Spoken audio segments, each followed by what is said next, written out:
Замын гол тавьчихсан. И шонгууд бас айгүй хэцүү байна. Гарцан дээр машин ингээ байглуулчих жишээтэй. Хөгжлийн бэрхшээлтэй хүмүүсийг хүүхэд төрүүлдэггүй ч гэдэг юм уу те. Иймэрхүү талын ойлголтууд зарим иргэдэд бол байдаг юм шиг байна. Биднэрт айгүй хэцүү үед сэтгэл зүйн хувьд хүмүүсийн ялгуурлан гадуурхах тийм харилцаа бас гарч ирдэг. Төвлөрсөн тийм асрамжийн газартай болоосоо гэж хүсэж байна. Энэ боловсролын гадна 20% орчим хүүхэд үлдээдийн наа гэсэн топ баримт байна. Ганцаардмал хэв шинжтэй тийм ээ. Нээс үүдэлтэй сэтгэл готрол, амиа орлол. Тиймээс эдгээр иргэдэд ялгаатай байдлыг мэдрүүлэхгүй тийм сайн нийгмийг бүтээхийн тулд эргэн хийгээ шийдвэр гаргачид та бүхэн нэг ч гэсэн гэрэл асах хэрэгтэй гэдгийг энэ сурвалжлагаар уриалж мөн хүндхийг бид зорьсон юм а.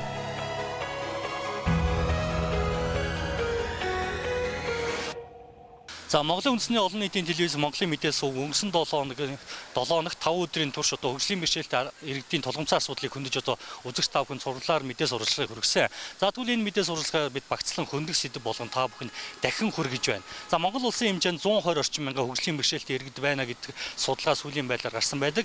За эдгээр иргэдэд хамгийн их тулгамдаг асуудал нь дэд үтцээсээ эхлээд одоо бусад төрлийн саад тодгорууд хамгийн их байдаг учраас хөгжлийн бэрхшээлтэй иргэд маш их одоо саад бэрхшээлийг туулж явж байна гэдгийг бидэнд ярьж байгаа. За түүнээс гадна одоо эм хангамжийн асуудал зарим талаар дутагдaltaй байдаг гэдгийг хэлж байгаа юм. За эдгээр асуудлыг бид хөндөг сэдэв болгон үзэгч та бүхэнд энэ удаа дахин хүргэж байна.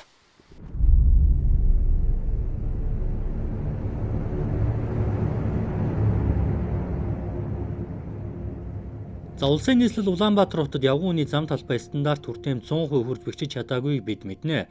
Тэгвэл энэ зовлон илүүтэй мэдэрч яваа хүмүүс нь тулг эртний бэрхшээлтэй хийгээд харааны бэрхшээлтэй иргэд юм а. Нэг гэр бүлийн хоёр болох Паражуудогийн тамирчин Бат Эрдэнэ Сувд Эрдэнээр цагаан таяга тулан цаг нартаа уралдан амьдрах гэж хичээж яваа.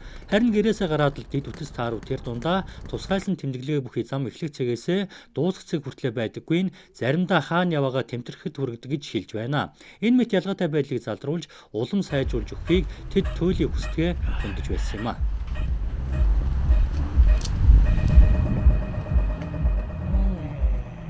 Яг энэ докторын зам гэж яригдаад байгаа энэ замаараа ингээд явах хэвээр. Тэгэхээр энэ зам маань ингээд нөгөө бүрэн ийм тавигдаагүй байдаг. Одоо жишээлбэл нэг хэсэг газар гайгүй тавигдж байгаа, нэг хэсэг газар тасарчдаг ч юм уу те. Тийм учраас энэ харааны бэрхшээлтэй хүмүүс яг энэ зориултын зам нь одоо зориултын байвал бүр ингээд тавьсан болвол одоо хаанаас хаа хүрэх нь гэдэг нь бүр тодорхой байвал биднэрт бас айгүй хэрэгтэй байгаа даа байхгүй юу? За би Улаанбаатар хотын ногоон гэрэл гарсан нэг уулзраар хин нэгний тусан дэмжлэгтээр гарч ийн. Гэхдээ одоо би яг урдаа ямар зүйл байгаа ерөөсөө мэдэхгүй. За энэ хажууд одоо машин ирж байгаа юм чимээ гарч ийн. Тэгэхээр харааны бэрхшээлтэйгээ тэрэгэнцтэй иргэд өрн дэд үтсийн хүртээндээ шалтгаалаад яг миний энэ явж байгаа нөхцөл байдлыг өдөр болгон туулдаг. Тиймээс тэдгээр одоо нийгэмд одоо дэд үтсийн шийдсэн юм одоо сайн сайхан амьдралыг бий болгож өгөхийг тэд хамгийн их хүсэж байна.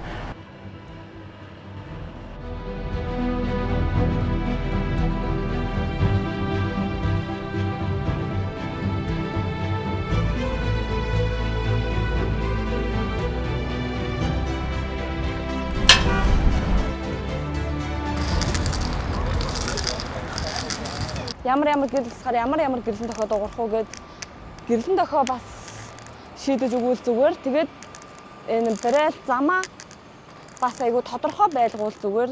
Автобусны буудлын дээр очих хүртэл зам тодорхой байвал зүгээр. Яг мэдгүй газараар явах өөр одоо тийм нэг газар өөр газар бэлтгэл хийх боллоо гэхэд тэр газар руугаа явахаар нөгөө нэг шонгийн мод гэд таарлах юмнууд айгүй их байгаа штэ. Удирлаасаа дэд бүтц талаасаа гэвэл хамгийн их зүүн зам л байна да энэ одоо ингэж жишээлбэл мод руу орчиж байна. Тэгээд ингээд тарьсан мод ингээд мод руу орж байгаа шүү гэсэн ямар нэгэн тэмдэглэгээ байхгүй. Үүнээс өөр нэг жишээг Өвөр хангай аймгийн иргэн Цэцэгмаа ярьж байна. Хөрөнгө мөнгө ихээр зарцуул зам талбайг дасдаг хэрнээ нийт иргэдийг тэр дундаа тулах эртний бэрхшээлтэй иргэдийг анхаарлын төвдөө байлгахгүй байгааг ярьлаа. Барьсан зам тавьсан гүүрэн эхлэлтэй харин түүгээр нь дамжаад явхад төгсөлд нь очиод буцаж ирэх шаардлага олон гардгийг хөндлөө. Энүүгээр ингээ наадмын талбаараа орох гэхээр энэ бас ингээд ийм өндөр болцсон учраас гарч чаддаггүй. Одоо ингээ тулцдаг байхгүй ерөөсөө. Ингээ тулцдаг. Тэгэнгүүт одоо ерөөсөө яалтчгүй л ингээл машин замаараа эргээл наадмын талбаар руугаа одоо наадмын талбаараа ингээд яг орох гарц байдгүй ерөөсөө. Одоо энийг бол одоо бүр цаанаас нь уусгаад гоё налуулчвал бас зүгээр байгаа байхгүй. Тэгэхэд энүүхэнд нь ингээд овоолгоод энэ дээр одоо ямар ч гарах боломж байхгүй. ийм нүд хуурсан юм бити хийж байгаа чи улсын төсвийн хөрөнгөөр ч гэсэн хувийн хөрөнгөөр ч гэсэн одоо юмыг хийвэл одоо маш сайн чанартай хүртээмжтэй юм хийж сураасай л гэж одоо маш их бодох юм да.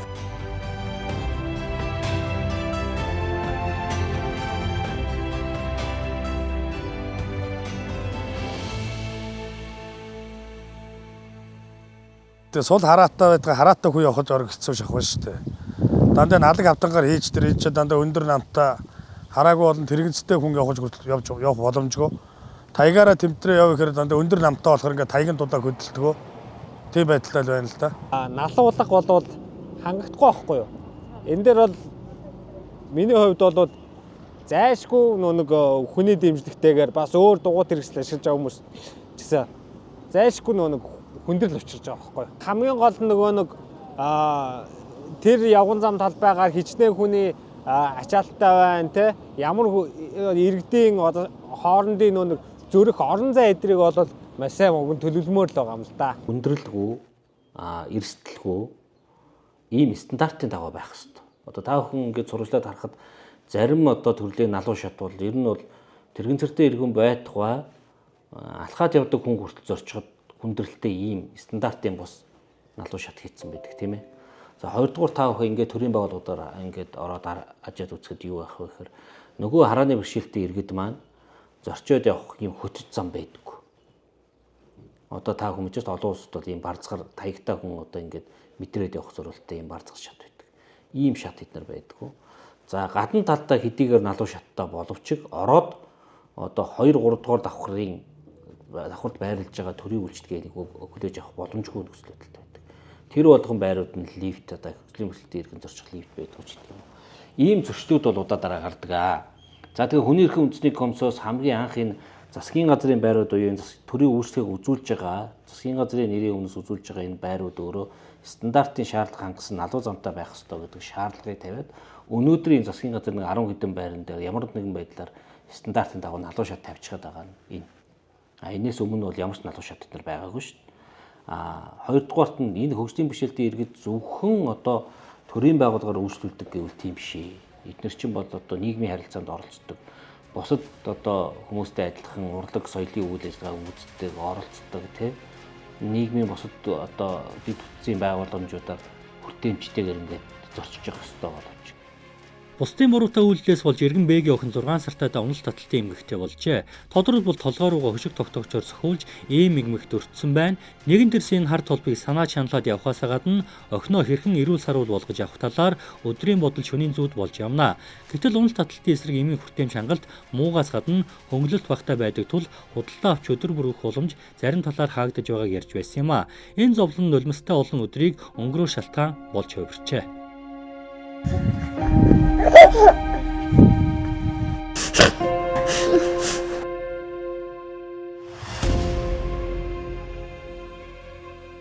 Өмнө манай хүүхд чинь өдөрт 4-5 удаа нэг татахтаа 20-30 удаа тавтамжтай нэлээд удаан татдаг байсан.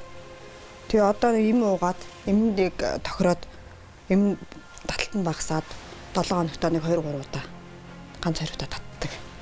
Гол нь им эпилепси болохоор гол нь им л уух хэрэгтэй. Имийн таслах уулгах хэрэгтэй. Им тасрах юм бол энэ хүүхд саажил маажилтай болох магадлал өндөртэй байсан. Одоо им гэхэд л би 700 сая төгрөгийн им авцсан байна. 7 сарын хугацаанд. Одоо эмнийхний хэмжээ тун хүртэл нэмэгдэнэ гэж ярьж байгаа. Удах юм бол тэгэхээр нэг дор хаяж сардаа гэхэд 200-300 сая төгрөгийн им шаардлагатай болчиход идэг. Би бол нойр хоолгүй 2-3 сар хэртэй байсан. Тэгээ сүүлдээ бүр аргаа хадаад хүн амтнаас хүртэл нэмийн хүртэл тасраад хүн амтнаас хүртэл мөнгө төрөг гооч уйланд болж авч ирсэн. Одоо зөндөө фэйсбુક дээрээс хүртэл би хүнээс мөнгө гооч ирсэн. Тэр эмнүүдийг уух тоолондоо мэдээж тэр нөгөө нэг амжиргааны төвшний асуудал хүртэл яригдана. Тэгэхээр энэ хүүхдүүдийн юг эмний одоо хангамжийг яахын тулд сайжруулахын тулд мэдээж хүүхдүүдийн эмний одоо хөнгөлөлтийг 100% болгох нь угаасаа зүг байсан. Тэгээд 2022 оноос хойш энэ одоо 100% хөнгөлөх асуудал яригдсан ч гэсэн яг тодорхой хэмжээгээр бол бит хоёрт болоод өөр бас зарим нэг ээж нарт хүрээгүй байгаа. Зарим эцэг эхчүүд бол хүүхдүүдийнхээ эмний хөнгөлөлтийг 100% хөнгөлүүлсэн гэж ярьдаг ч гэсэн би яг сангийн харахын дүүрэг хариад талаасаа бол яг 100% болоод хөнгөлөлтөөгүй байгаа.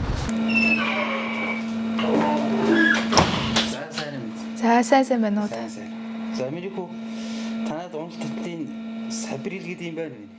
Сабрил одоо байхгүй. Ирэхгүй байна. Тэрийг ирд юм болов уу? Үгүй манайхаар одоогоор ирэхгүй байна. Ер нь хүндрэлтэй хүмүүс чинь ингээл өөрхийн олдс ихтэй имээ хэрэглээл ингээл явж байгаа. Тэгээд тэр нь сайн заримдаа үрдөөхгүй сард ингээл овооны гайг болж бас ахаал татдаг. Тэгээ яг хөө эмчнэр бол яг л номоор нь зөвлөж байна. Тунгын одоо жиндэн тааруулаад ингэж өгнө гэл. Тэгээд тэрийгээр нүгжил заримдаа ингээд татлалмаас зогсохгүй юм зөндөө байна. Ер нь эсгчүүдээс ингээд бөөгнөрөд уу заях маш их зовлонгууд их байна. Ялангуяа уналтай хүүхдүүдийн эмийн асуудал дээр маш их зовлонгууд харагдаж байна тэндээс. Тийм учраас өндөр одоо ийм өндөр эмтэй эмийг одоо гадаадаас та шууд тэндээс захиалаад аа энэ үр дүнтэй манай хүүхд угаа сайн болж байгаа гэдэг юмнууд байна. Тэр нь тэгтэл одоо Монголд ерөөсөн тэр нэрнж дуулдаг одоо тийм юмуд байж байгаа. Тийм учраас энийг сайхан зэгслээд үнэхээр одоо энэ аслагдсан тэгээд ялангуяа хөдөөний энэ олон жил одоо ингээд энэ уналтай ийм хүмүүсийг одоо эмчлэхэд ямар сайн үр дүнтэй ямар юм байдгийг гэдэг нь бас тодорхой хэмжээнд судлаад Монголынхаа хэмжээнд энийг нэг зэгслээд ингээд орчвол олон одоо эцэг эхчүүдийг баярлуулах ийм л үүс болох гээд байна л да. За одоогийн байдлаар бол энэ ондоо багтаад бас тодорхой 7 нэрийн юмнуудыг бид нар бас ингэж импортлохоор бас ажилтаж байгаа. За ер нь бол зөвхөн 7 гэхгүй. Хэрэгцээтэй ямар юм бэ? Тэр хэрэгцээ шаардлагыг бид нэр төрийн бас байгууллагуудаас авдаг. За тэгээ ер нь одоо түгээмэл хэрэглэгддэг. За төрийн бас байгууллага тус бүрээс ирсэн саналын нэгтгэлийг бид нар бас харгалзаж үздэг. За ингээд яг аль үйлдвэрлэгч рүү хандах вэ гэдэг юм асуудал яригддаг ба. За мөн одоо худалдааны нэршилгээ бид түрүү ярьлаа тий. За жишээлбэл Kepra гэдэг нэг юм байдаг. Levotirazepam гэдэг бас энэ төрлийн одоо өвчин хэрэглэдэг юм байна. За энийг яг Солонгосынх нь Kepra, Солонгос бичгтэй, Солонгост одоо нийлүүлэгддэг Kepra гэдэг юм хэрэглэнэ гэж байгаа. Гэтэл энэ юм маань өөрөө Америкийн одоо нэг эмийн үйлдвэрийн юм багхгүй. За дахиад хүсэлт ирж байна. Нөө Kepra маань манай хүүхд хятадд онцлогдож имжлэгдсэн. За ийм хятад бичгтэй Kepra хэрэглэнэ гэдээ ороод ирж байна. Тэгэнгүүт бид нар хятадаас үнэхээр тэр нөгөө Kepra чин дотроо ингээд хит задарчж байгаа байхгүй.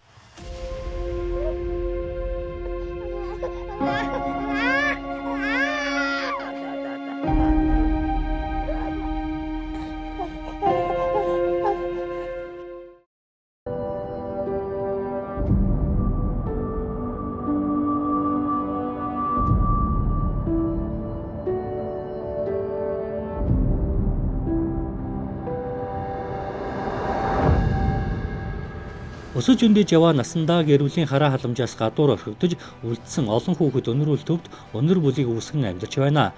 Тэгвэл эдгээр дунд хаягдаж үлдэх шалтгааны нэг болсон хөгжлийн бэрхшээлтэй 26 хүүхэд бусадтайгаа хамт амьдарч байна. Насанд хүрээд дараагийн асрамжийн газарт буюу насанд хүрэгчдийн газар руу шилжүүлэх шаардлага гардагч тухайн газрууд нь нэрс татгалздаг тул бүгдийг нь шилжүүлэх боломжгүй хамт амьдрахаас өөр гарцгүй байдгийг ч хэлж байна.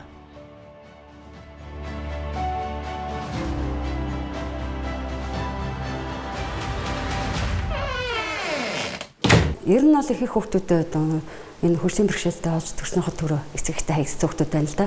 Бүр эхний цэцгийн төвд хаягдаад тэгээд манайх руу ирсэн тий нөгөө хүүхдийн төвлөлд байж байгаа. Тэгээд манайх руу одоо 3 нас хүрээс шилжүүлдэг л дээ. За мөн одоо хөгжлийн бэрхшээлтэй басныхын төлөө эцэг их нь шүүхэр ороод эцэг их байх хэрэг асуулцсан хүмүүс байж байна. За ер нь бол их их нь хаягддаг үл хайхрах хэлбэрийн хүчрхийлэлд өртсөн энэ шалтгааны улмаас хүүхдүүд манад ирээд байгаа. Мэргэжлийн үйлчлэгнүүд бас энэ хүүхдүүд шаардлагдаг. Одоо хөдөлгөөн засалж, хил засалж, цогог засалж, ахуй засал гэдэг энэ хүүхдүүдийн юм тусгай одоо юм үйлчлэгээ шаардлагатай байдаг. А тэр үйлчлэг нь бол одоо яг манад бол одоо яг мэргэжлийн тийм боловсон хүчин байхгүй байгаа учраас яг энэ мэргэжлийн үйлчлэгийг нь бол одоо бид нэр одоо бүрэн үзүүлж чадахгүй байгаа. Тэгэхээр энэ бол нэг талаараа бол энэ хүүхдүүд одоо яг энэ ингээ хамгаалагдаад байгаа хэрнээ нөгөө талаараас өөрсдөд нь тохирсон үйлчлэгээ үзүүлэх байгаа учраас бас эрхэн зөрчигдөж байна. Одоо оюуны бас олон янзын онцлогтой хүүхдүүд бас оюуны онцлогтой хүүхдүүд. Тэгээд тэр байдлаасаа болоод одоо шөнө бас 50 унд чадахгүй орондоо шийдэг ийм бэрхшээлтэй хүүхдүүд байдаг. Тэгээд бид нар бол тэр хүүхдүүд манайх харин уламжлалтай 2 суулагчтай. Тэгээд байнга одоо барай засал гэдэг физик хэмжлэгээнүүдийг бол ер нь л улирал тутам бол хийж яадаг. Өрөвдөх айгу нөө их хүн, ээж хүн гэдэг чинь бас хүүхдийг хайрлж инэрх ёстой. Тэгэхдээ манай дээр байгаа хүүхдүүдийн 26 хүүхэд хөгжлийн бэрхшээлтэй байгаа ч гэсэн хэдий бид бүгдээрээ л ээжийн хайр, эхийн хайр, Тэр бүгдийг нь чадах ятгаараа орлоод дэмнээд ингээд дэмжлэг үзүүлээд явдаг да.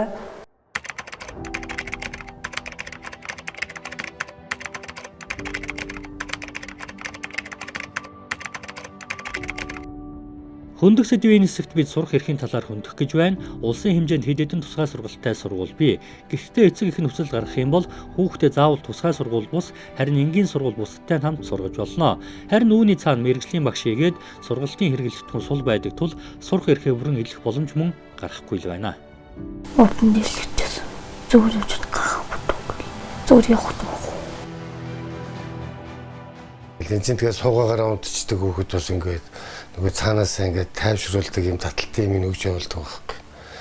Тэгээ ангийнхантайгаа дуурж ярьдгүү гэж байгаа ерөөсө ангийнхан ч нэг хайрцдаггүй тэгэл байж идэг нийлдэгчгүй нэх. Тиймэрхүү юм ярьдаг шүү дээ ерөөсө. Нийт дунд нь зааж байгаа болохоос энд хандаад эн чи удаа ойлгоно тийм үү. Тэрэнд нь харуул сургана нийт дунд нь заачаад дараа нь чи юу хийж ийсэн гэж загнаж тавьсан.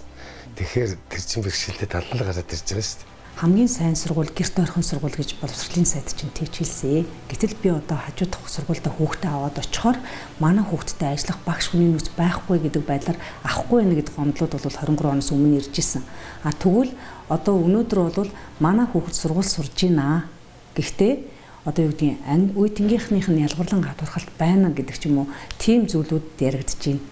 Хэрвээ тусгай хэрэгцээ шаардсан, сурах хэрэгсэл шаардсан, тусгай анхаарал халамж шаардсан суралцагчийг оруулах байгаа бол тэр багшид нэг туслах хүн байх ёстой. Тэр ангид нь бас орон зай байх ёстой. 20-оос илүү байхгүй шин. Энэ нь бас жоохон дутагдaltaй байгаа даа. За тэгээ энэний өөрчлөлчийг гэхээр яадаг вэ гэхээр манайд чинь хууль тогтоомжийн хууль гэдэг хуультай. Тэр хууль нь нэг гарсан хуулийг 3 жил одоо үнэлгээг нь хэрэгжүүлдэг хардаг гэдэг аахгүй. Хилний тийм ээ ярианы асуудалтай хүмүүс байдаг. Энийг бол мэрэгжлийн багш нь цаасч тухайн хүүхдийг бол энэ чиглэлд нь бол илүү сайн одоо зас залуулж өгөх юм шаардлагатай. Зүгээр бидний мэрэгжлийн ерөнхий дунд сургуулийн багш нар бол яг энэ дээр нь төлхөө заагаа зааварлаад өгч байхгүй. За мөн биеийн тэмрийн багш нар ч гэсэн энэ чиглэл дээр нь тийм ээ одоо тулгуур ихний одоо эмгэгтэй хүүхдүүдэд яаж ажиллах энэ сургалтыг мөн тэр биеийн тэмрийн багш нар зааж өгвөл илүү хүүхдтэй ойр дотно илүү их заа сурах байхад. Ялгаатай хэрэгцээд 12 мянган хүүхдээс 10,053 хүүхэд нь боловсрол эзэмшиж байна. Энэ нь нийт хүүхдийн 80%-ийг боловсролд хамруулж байгаа үзүүлэлт бол 20% нь ханны цаана үлджээ. Асуудлыг шийдэхээр 3 сайтын хамтарсан тушаалаар дэмжлэг үзүүлэх баг гарган ажиллаж эхэлсэн гэх харин бодит байдал дээр ялгамжтай байдал арилахгүй байгааг хүний эрхийн үндэсний комиссийн тайлан хийгээд эцэг эхчүүдийн тайлбар зарим талаар нутлаж байна. Одоо олж авах хэвээр боловсролоо яг бүрэн дүүрэн авч чадж гэнэ гэж бол би харахгүй байгаа. Тэг яг мэдээж нийгэмшигэн үйл явц тэнд явж байгаа. Ер нь хөгжлийн ялгаатай хүүхдүүд чинь энгийн хүүхдүүдтэй хамт сурах тусмаа одоо тэр хүүхдийн цаашид нийгмийн амьдралд одоо бие авч явж амьдрах тэр чадварт нь одоо маш чухал ач холбогдолтой байдаг байхгүй юу? Тусгай сургуульд тэр хүүхдүүдийг тэгж тусгаарлах бол насан туршлагаар тэгж тусгаарлагдаж амьдрах тийм хүүхдүүдийг бэлддэг байхгүй. Ингээд ерхий боловсролын энгийн сургуульд хүүхдээ өгөхөд бол тийм тусгай хүүхдүүдтэй угтаа ажиллаж байгаагүй багш хүлээж авдаг. Дээрээс нь туслах багш гэж гаргаж өгдөггүй өгсөн ч гэсэн сургуульд одоо бүх ангиудад ганцхан туслах багш байдаг. Тэр нь хурц ажиллаж чаддаггүй. Дээрээс нь заслын хичээлүүд гэж явдаггүй. Урсгалаар ер нь явдаг гэж би харж байгаа. Одоо 18 оноос хойш 7 жил гэхэд одоо бүрэн сургуулийн тогтолцоонд орж үнэхээр энэ багаараа дэмжиж ажиллаж чадахгүй байна.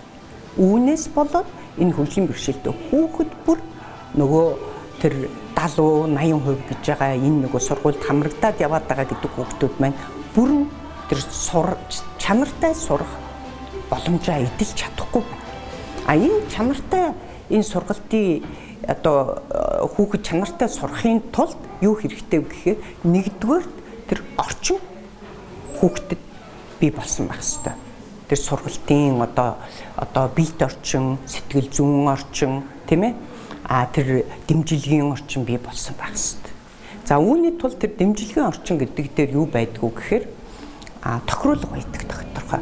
За энэ хүү эдгээр иргэд одоо нийгмээс тэгс байдлыг илүү хүсэж байна. За ялгаатай байдлыг арилгаж чадвал тэр одоо Монгол Улсын нийгэмдээ бусдад адил ижилхэн сурч боловсрох түнчлэн ажил хөдөлмөр эрхлээд амьдрах боломжтой гэдгийг хэлж байгаамаа. За тиймээс одоо эдгээр иргэдэд зориулсан сайн нийгмийг бүтээж өгөхийг тэд одоо энэ сурвалжлагын үеэр байн хөндөж байлаа. За хөндөх сэдвээр эдгээр асуудлыг хөндсөн цаашид шийдвэр гаргах төвшөнд үүнийг илүү анхаарал тавихыг дахин сануулж байна. Замын гол тавьдсан. И шонгууд бас айгүй хэцүү байна. Гарцан дээр машин ингээ байрлуулчих жишээтэй. Хөгжлийн бэрхшээлтэй хүмүүсийг хүүхэд төрүүлдэггүй ч гэдэг юм уу те. Иймэрхүү талын ойлголтууд зарим иргэдэд бол байдаг юм шиг байна. Биднэрт айгүй хэцүү үед сэтгэл зүйн хувьд хүмүүсийн ялгуурлан гадуурхах тийм харилцаа бас гарч ирдэг. Төвлөрсөн тийм асрамжийн газартай болоосоо гэж хүсэж байна. Энэ боловсролын гадна 20% орчим хүүхэд үлдэт наа гэсэн топ брэнд байна. Ганцаардмал хэв шинжтэй тийм ээ. Энэс үүдэлтэй сэтгэл готрол, амиа орлол. Тиймээс эдгээр иргэдэд ялгаатай байдлыг мэдрүүлэхгүй тийм сайн нийгмийг бүтээхийн тулд эргэн хийгээ шийдвэр гаргаж та бүхэн нэг ч гэсэн гэрэл асах хэрэгтэй гэдгийг энэ сурвалжлагаар уриалж мөн хүндхийг бид зорьсон юм а.